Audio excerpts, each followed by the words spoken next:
Hey everyone, नमस्ते, प्रणाम आप सभी को, जय श्री राम।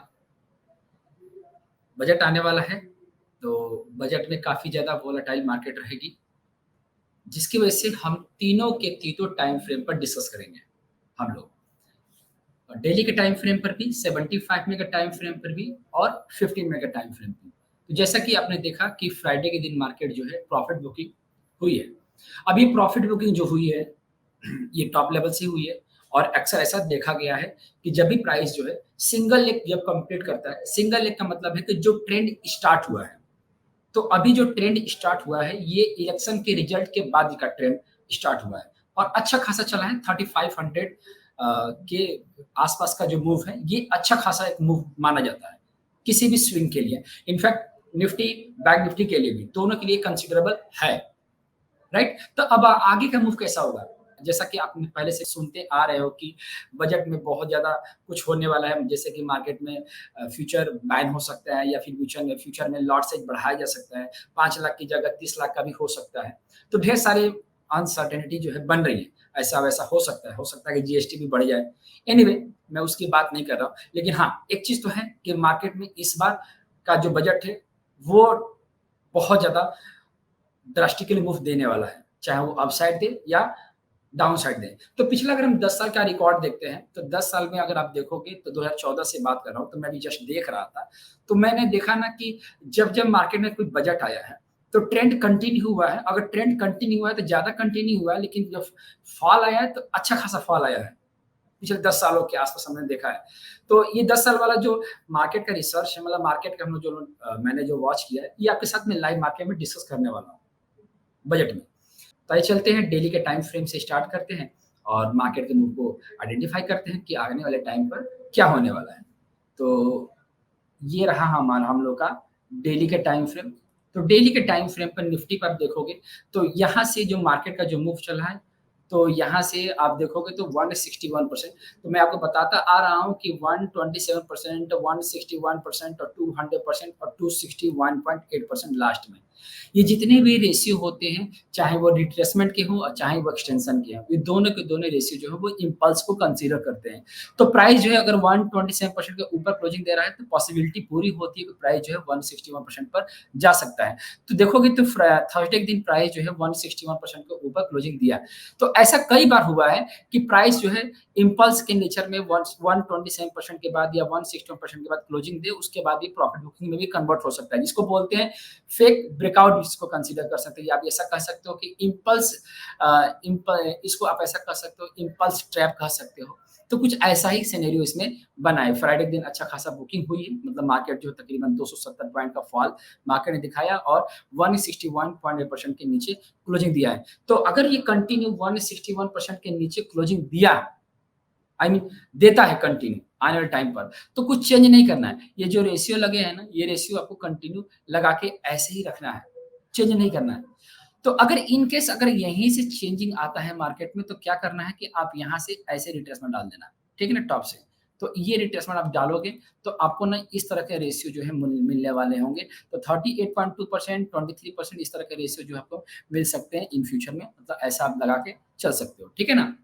तो अगर ये मान लो कि यहीं से टूटता है तो 23.6%, 38.2% और 50% इस तरह का मूव जो है आपको देखने को मिलेगा। लेकिन एक चीज़ ध्यान रखना, 161% के ऊपर ऐसा भी हो सकता है कि अगर इसके ऊपर मतलब जब बजट आए तो अगर इसके ऊपर प्राइस जो है चलना शुरू कर देता है, तो हो भी सकता है कि प्राइस जो है 81.2% भी आ सकता है। 81.2% का मतलब है कि प्राइस जो है मतलब ये एक्सटेंशन का रेशियो नहीं होता, लेकिन मैंने डाल रखा है कि 81.2% भी प्राइस जो है लीड कर सकता है। मतलब अगर इसके ऊपर क्लोजिंग आया ना, तो प्राइस एक बार की 24,936 और 25,000 का हाई लगा सकता है। और ये जो हाई लगेगा, ये बड़ी स्पीड में लगेगा। मैं आपको बार-बार बता रहा हूँ कि ये जो अगर इन केस हाई लगता है, तो बड़ी स्पीड से हाई लगेगा और ये प्रॉफिट बुकिंग का हाई लगेगा। ऐसा नहीं कि आप कोई बाय कर लें, इस पे मतलब एग्रेसिव होकर बाय कर लें। कभी भी 127% के बाद या 161% के बाद या 200% के बाद इम्पल्सिव नेचर से बाइंग नहीं होता है। ये ध्यान रखना, ये हमेशा और हमेशा ये प्रॉफिट बुकिंग के रेशियो होते हैं। 127% से 127% से लेकर 261.8% के जो रेशियो होते हैं इम्पल्स के, ये प्रॉफिट बुकिंग के होते हैं, ठीक है ना? तो कभी भी अगर प्राइस 161% के ऊपर चलना शुरू करता है, तो आप दिमाग में चल के लेकर चलना 24,936 और 25,000, और ये बड़ी स्पीड में बनेंगे और प्रॉफिट बुकिंग के होंगे। ये वर्ड जो है ध्यान में रखना, ठीक है ना? और तीसरा जो सबसे इम्पोर्टेंट रेशियो है, सबसे इम्पोर्टेंट जो बात बता रहा हूँ, कि अगर मान लो कुछ भी हलचल नहीं हुआ, तो ये प्राइस जो है टॉप पर बना है, और टॉप टॉप पर बनता है तो एक गैप आता है, और उस गैप का नाम है एग्जॉशन गैप। अगर कोई एग्जॉशन गैप बना है, फ्राइडे के दिन एग्जॉशन गैप से मार्केट बंद हुई है, अगर दोबारा एग्जॉशन गैप बना, तो ये समझना है कि जो है ट्रेंड जो है वो चेंज हो चुका है, ठीक है ना? ये ध्यान रखना। तो ये डेली के टाइम फ्रेम पर हम लोगों ने स्टडी किया। अब इसको ना 75 मिनट का टाइम फ्रेम पर डिस्कस करते हैं।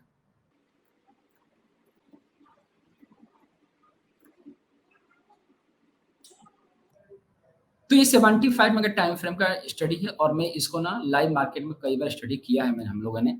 तो देखोगे तो यहाँ से जो प्राइस चलना स्टार्ट किया, ये पूरी तरह से एक्सटेंशन के नेचर में है। अब ये पूरी तरह से समझ लो इसको, कि इसको रीड कैसे करेंगे। तो ये 1 है और ये 2 है। अब 1 और 2 जो बने हैं, ये माइक्रोस्कोपिक नेचर है। ठीक है ना? माइक्रोस्कोपिक नेचर है, इसीलिए जो है वेव थर्ड जो है एक्सटेंशन में आया। और वेव थर्ड एक्सटेंशन में कितना आया है, जरा चेक कर लेते हैं। 1 2 3 4 5 6 7 8 और 9 के मूव में है। तो अगर वेव थर्ड एक्सटेंशन में है, तो वेव फोर्थ अगर स्लो है, वेव फोर्थ अगर स्लो है, तो वेव फिफ्थ हमारी क्या हो सकती है, फास्ट हो सकती है। अगर ये फास्ट है तो ये स्लो हो सकता है। तो ज़्यादातर हम लोग देखते हैं कि मार्केट में जो है, अगर वेव फोर्थ फास्ट होती है, तो वेव फिफ्थ जो है स्लो हो जाती है। तो यहाँ पर अगर हम देखेंगे, तो इस पॉइंट को हमने 0 से 2 की टेन लाइन डाला हुआ है, और इसको मैंने मिलाया 0 से 2 की टेन लाइन, जब मैंने मिलाया, तो यहाँ पर आकर एक रेसिस्टेंस बना रहा था, और ये वेव फोर्थ कंसीडर किया मैंने। और ये जो वेव फिफ्थ देख रहे हो ना, ये वेव फिफ्थ में ना एंडिंग डायगोनल बना है। 3 के नेचर में ये एंडिंग डायगोनल है, इसीलिए प्राइस जो है फॉल आया। तो जब भी अगर इसे 75 मिनट टाइम फ्रेम में देख रहा था, तो एंडिंग डायगोनल बना हुआ था, और ये प्राइस का जो फॉल आया है, अच्छा खासा फॉल आया है। तो अब देखोगे तो 1 2 3 4 अब आया, और आने के बाद जो है इस वाले जो वेव 4 का जो लो लगा है, उसको ना ब्रेक नहीं किया है। ठीक है ना? इसको अगर ब्रेक कर देता है, तो इसको बोलते हैं क्या?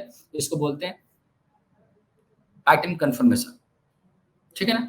बट एक चीज़ ध्यान में रखना, कि अगर इन केस यहाँ से तो दिख रहा है कि पूरा 13 मूव है, मतलब यहाँ से चलोगे तो 1 2 3 4 5 6 7 8 9 10 11 12 और 13। 13 का मूव का मतलब है कि परफेक्ट 1 डिग्री का एक्सटेंशन है। चाहे ये वेव फिफ्थ हो सकता है, चाहे वेव थर्ड हो सकता है, चाहे वेव 1 हो सकता है। मतलब अगर इम्पल्स की रीडिंग करते हो, तो इसी तरह से जब एक्सटेंशन की रीडिंग करते हैं, तो इसमें 9 मूव, 13 मूव, 17 मूव या 21 मूव हो सकता है। तो ये टोटल 13 मूव्स हैं। तो एक्सटेंशन के बाद जो प्राइस का फॉल आता है, वो मैक्सिमम 38.2% या रेयर 50% आता है। ठीक है ना? तो अगर यहाँ से फॉल आता है, कंटिन्यू फॉल आता है, तो मैंने वही चीज़ बताया ना, कि आपको क्या करना है, रिट्रेसमेंट डाल देना है डेली के टाइम फ्रेम पर। लेकिन अगर 75 मिनट में अगर यहाँ पर वेव फोर्थ पे ही सपोर्ट ले लिया, देख रहे हो ना कि वेव फोर्थ यहाँ पर मार्क किया है मैंने, इस चीज़ को समझो। अगर इसने वेव फोर्थ में यहाँ पे सपोर्ट लिया, तो वही चीज़ जब यहाँ से प्राइस चलना शुरू किया करता है बजट वाले दिन, तो ये क्या करेगा, जाकर यही कहीं आकर रेजिस्टेंस फेस करेगा। मतलब ये ट्रेंड लाइन हटाएँगे नहीं हम लोग, ध्यान रखना। अगर ट्रेंड लाइन हटेगा, तो वो इम्पल्स में कन्वर्ट जैसा दिखाई देने लगेगा। तो मैं आपको अभी बता देता हूँ कि करना क्या है। तो अगर यहाँ से चला ना प्राइस, तो आकर यहीं कहीं जो है रेजिस्टेंस फेस करेगा। देखो, आकर रेजिस्टेंस फेस करा, तो रेशियो क्या आ रहा है, 25,000 के आस-पास आ रहा है ना। 25,043 का मतलब 25,043 के आस-पास आ रहा है, और बीच में भी 24,936 का भी हाई लग सकता है। मतलब यहाँ से जाकर एक छोटा-सा हाई लगाए, और फिर वहाँ से प्राइस जो है आना स्टार्ट हो जाए। ठीक है ना? ये भी हो सकता है। ठीक है ना? लेकिन 75 मिनट टाइम फ्रेम पे स्टडी कर रहे हैं हम लोग, तो एक चीज़ ये भी ध्यान में रखना, कि अगर कभी इस वाले ट्रेंड लाइन को ब्रेक कर दिया इसने प्राइस, अब क्लोजिंग आ गई इस ट्रेंड लाइन के ऊपर, फिर तो टारगेट डेस्टिनेशन जो है आपका चेंज हो जाएगा, और वो डेस्टिनेशन जो है जिसको हम लोग 25,000 प्लस करने वाले थे, 25,000 होने वाला था, वो 25,000 क्या हो जाएगा? 400 हो जाएगा। चूँकि ये रेयर है, जैसा मुझे लग रहा है कि रेयर है, ब ऐसा होगा नहीं, लेकिन कहते हैं ना मार्केट में अनसर्टेनिटी हो सकती है, तो मैं इसको कंसीडर कर रहा हूँ कि 25,000 तक ही डेस्टिनेशन लेके चलो, ऐसा होता है तो। और स्पीड में बनेगा और ये प्रॉफिट बुकिंग का होगा, तो आपको प्रॉफिट बुकिंग का मतलब है कि अगर जाता है तो आपको सेलिंग की अपॉर्च्युनिटी दिखेगी मार्केट में। ठीक है ना? तो निफ्टी में आपका ये मूव रहा। अब चलते हैं 15 मिनट के टाइम फ्रेम पर। 15 मिनट के टाइम फ्रेम को हम लोग बोलते हैं minor degree, minor time frame. ऐसा इसलिए बोला जाता है क्योंकि ये जो टाइम फ्रेम ये इंपॉर्टेंट कब बन जाता है, जब इसमें जब कोई इवेंट आने वाला होता है, तब स्मॉलर डिग्री इंपॉर्टेंट बन जाता है।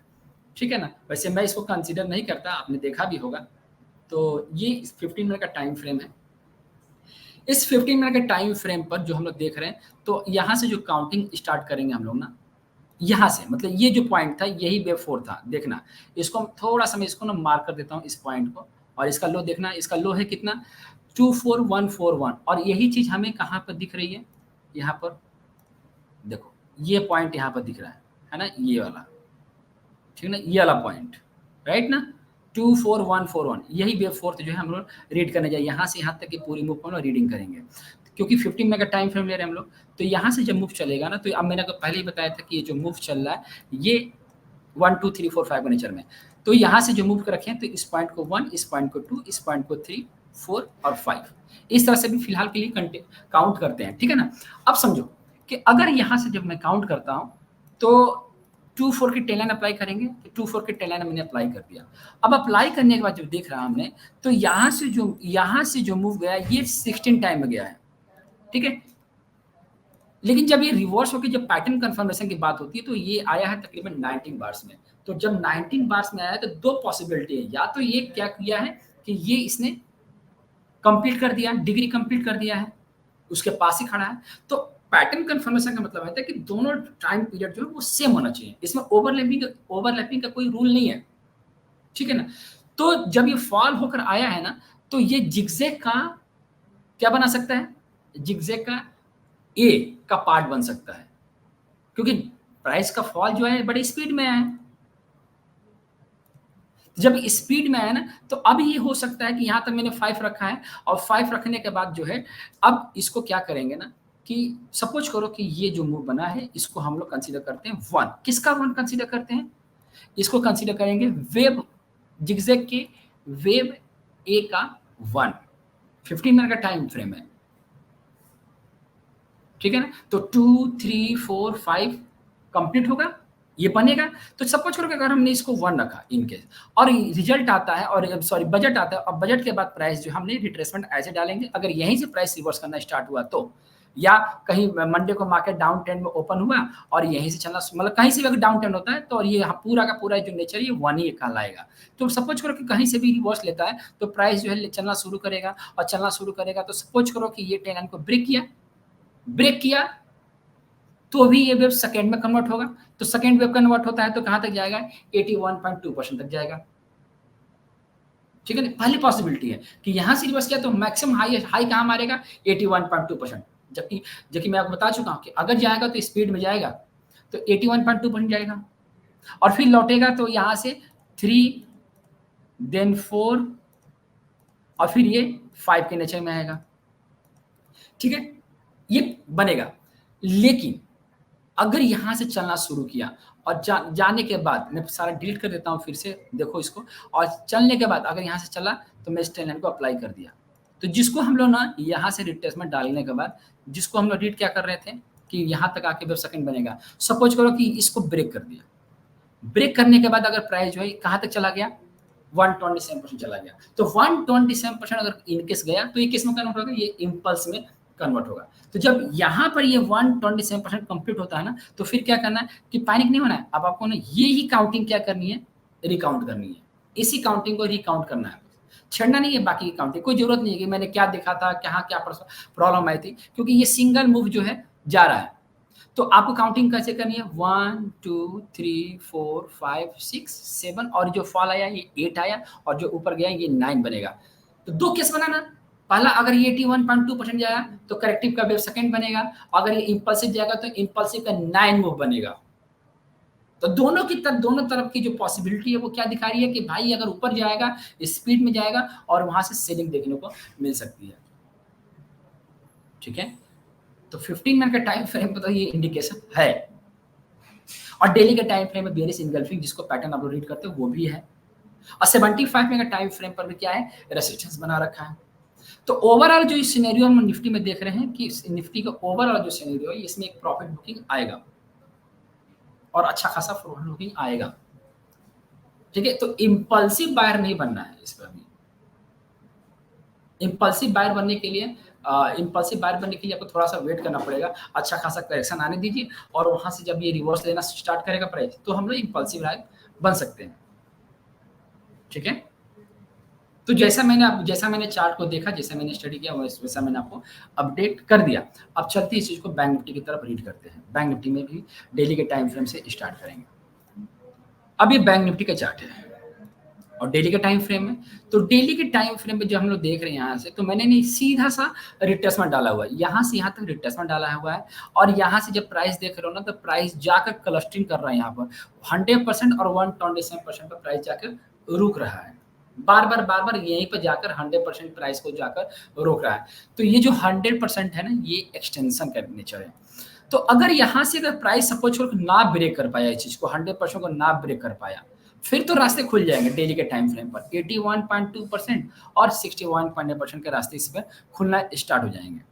लेकिन अगर ये ब्रेक हुआ तो इसमें ना मैंने कुछ किया नहीं है। अगर इसके ऊपर अगर 100% के ऊपर 127% नहीं 100% की बात कर रहा हूं मैं, 127% तो आ ही जाएगा, लेकिन 100% के ऊपर अगर क्लोजिंग आएगा तो इसका सीधा सा एग्जांपल बनेगा, सीधा सा एक ही डेस्टिनेशन बनने के चांसेस बनेगा और वो डेस्टिनेशन बन जाएगा 161.8%। ठीक है, अगर मान लो कि वहां तक प्राइस नहीं जाता है तो क्या करना है आपको ना, इस 100% और इस 161% का दोनों के रेशियो का रेट ऐड कर देना। मतलब 52 782 और 54 257, इन दोनों को ऐड करके डिवाइड बाय 2 कर देना, वो आपका डेस्टिनेशन बन जाएगा। ठीक है ना, लेकिन अगर ये डाउन साइड को आना स्टार्ट हुआ तो डाउन साइड में 81% के बाद सीधा 61.8%, मतलब बैंक निफ्टी का जो डाउन साइड का जो डेस्टिनेशन है वो ज्यादा ओपन है बजाय अप साइड का। तो ये बैंक निफ्टी में डेली के टाइम फ्रेम की बात कर रहा हूँ कि बैंक अब डेली के टाइम फ्रेम पर ये 100% के रेसिस्टेंस को ये फेस कर रहा है, इसीलिए प्राइस जो इसको है ना खींच नहीं पा रहा है। मार्केट तो फ्राइडे के दिन अच्छा खासा निफ्टी टूट गई बट ये स्टेबल किया था। तो अगर नहीं टूट रहा है तो कोई तो रीजन होगा, अगर नहीं बढ़ रहा है तो कोई तो रीजन होगा, ना ऊपर जा रहा है ना नीचे जा रहा है। तो जरा इसको ना हम लोग क्या करेंगे 75 का टाइम फ्रेम देखते हैं कि 70 टाइम फ्रेम के पर ये क्या पैटर्न बना रहा है।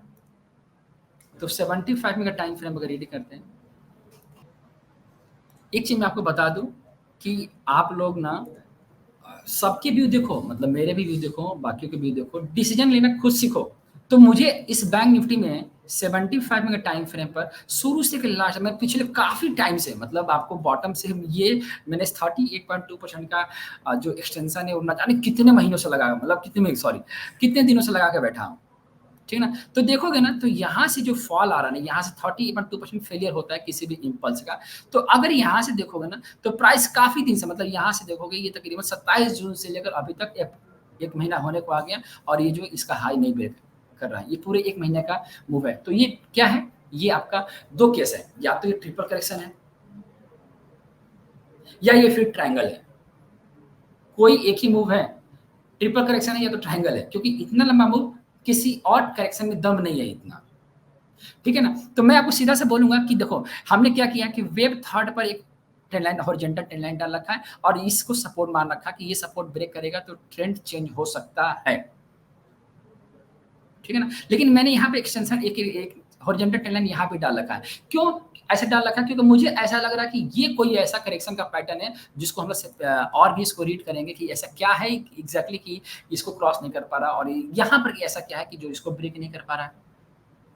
ठीक ना, तो अभी ना क्या करेंगे कि इस 75 का टाइम फ्रेम पे देखो, इसमें कोई एक्सटेंशन नहीं, ये आइडियल केस में गया है 1 2 3 4 और 5, इस सेम आइडियल केस में गया है, तो इसमें एक्सटेंशन का मूव नहीं बना है। तो आइए चलते हैं इसको 15 मिनट का टाइम फ्रेम पर देखते हैं कि 15 मिनट का टाइम फ्रेम पर ये वाला जो मूव है ये क्या बना है। मैं अभी मार्क कर देता हूँ कि टोटल जो मूव देख रहे हो हम लोग किसका रीडिंग करेंगे, इस वाले का रीडिंग करेंगे। हम लोग केवल और केवल 50 मिनट का टाइम फ्रेम पर इस वाले स्ट्रक्चर की रीडिंग करेंगे, यहाँ से यहाँ तक। ठीक है ना, ये पूरा स्ट्रक्चर। तो 50 मिनट के टाइम फ्रेम पर मैंने डाल भी रखा है, यहाँ से देखोगे ना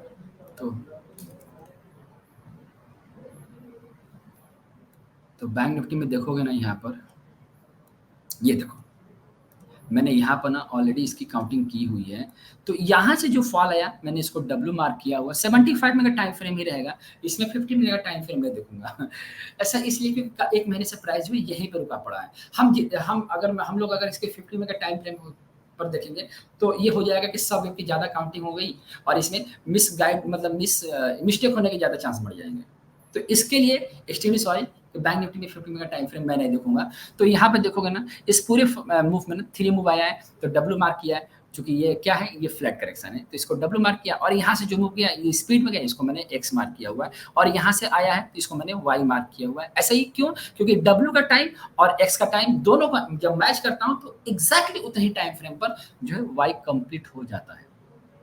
तो मेरे दिमाग में ऐसा चल रहा है कि अगर ये W है, ये X है और ये Y है, तो मैंने आपको 75 मिनट के टाइम फ्रेम में बताया कि ये ट्रायंगल हो सकता है या फिर ये ट्रिपल करेक्शन हो सकता है। ठीक है ना, ये बताया ना। तो अगर ये प्राइस जो है इस वाले का हाई ब्रेक नहीं करता है, एग्जांपल लो, अगर ये हाई नहीं ब्रेक कर पाया तो ये W, ये X, Y और यही पॉइंट जो है क्या बन जाएगा, यही पॉइंट डबल X में कन्वर्ट हो जाएगा और जो मूव बनेगा ये क्या बन जाएगा, ये W, ये X, Y, X और ये Z। और जो Z इन केस बनता है तो Z आपका कितना बनेगा, सिंपल 61.8% मिनिमम और उसके बाद 100%, बस 61.8% और 100% बनने के चांसेस हो जाएंगे। बट कंडीशन ध्यान रखना, यहाँ पे देखोगे तो काफी दिन से ट्रेंड लाइन का सपोर्ट लिया है और 38.2% सपोर्ट लिया है। जैसे ही ब्रेक करता है और इसके नीचे क्लोजिंग आ गई तो ये आपका पूरी तरह से कंफर्म हो जाएगा कि ये जेड बन रहा है, ये जेड बन रहा है। कंडीशन क्या बोल रहा हूँ कि 38.2% के नीचे अगर इसने क्लोजिंग देना शुरू किया तो ये समझ जाना कि ये हमारा ये जेड बन रहा है और ये जेड का मिनिमम डेस्टिनेशन 61.8% और इंटरमीडिएट डेस्टिनेशन 100% और फाइनल डेस्टिनेशन 161.8% होता है। ठीक है ना। अब इसको थोड़ा सा हटा देता हूं मैं और हटाने के बाद इसको मैं हटा दिया, ऐसे कर दिया। अब सुनो कि इसको W, इसको X, इसको Y कंसीडर किया है और देखोगे तो एग्जैक्टली 38.2% पर सपोर्ट लिया है। तो 38.2% जो होता है ये इंपल्स का फेलियर रेशियो है। तो अगर इसने यहां से रिट्रेसमेंट लेना शुरू किया और ब्रेक नहीं किया तो आपको क्या करना है, यहां से ऐसे रिट्रेसमेंट डालना है। ठीक है ना, यही काम करना है। और प्राइस का मिनिमम डेस्टिनेशन कहाँ जाएगा, यहाँ तक 81.2% का, क्योंकि फेलियर के बाद प्राइस सीधे 81.2% पर जाता है। तो बस यहीं तक का मूव है बैंक निफ्टी में। ठीक है ना, और ये पहला डेस्टिनेशन है 81.2%। अगर ये सपोर्ट नहीं किया ना, इसको नहीं तोड़ा ना, तो ये मिनिमम डेस्टिनेशन 81.2% ही होगा मिनिमम। और इसके बाद जब ब्रेक किया, अगर इसको ब्रेक किया तो कितना जा सकता है मैक्सिमम, फेलियर का जो डेस्टिनेशन है मिनी, उसके बाद ये यहाँ तक जाएगा। तो ये क्या इंडिकेट कर रहा है कि ये इंडिकेट कर रहा है कि भाई अगर यहाँ से भी रिवर्सल लेंगे तो मैक्सिमम मेरा 111% तक ही जाएगा प्राइस, उसके बाद फिर से रिवर्सल लेना स्टार्ट हो जाएगा। ठीक है, तो ये ओवरऑल ये मैंने आपको ना निफ्टी बैंक निफ्टी का पूरा कंक्लूजन बताया है तीनों टाइम फ्रेम पर। ये आपकी पूरी तरह से स्टडी पर्पस है, इसको समझो, इसको जानो और इसको ना अपने चार्ट पर इसको अप्लाई करके देखना कि क्या देख रहे हो इसको एग्जैक्टली। ठीक है, और इसको लाइव मार्केट में हम लोग इसको फिर से मंडे को देखेंगे और इस पर स्टडी करेंगे। ठीक है ना, अपना ख्याल रखिएगा, मिलते हैं क्लास में। प्रणाम आप सभी को, नमस्ते, जय हिंद।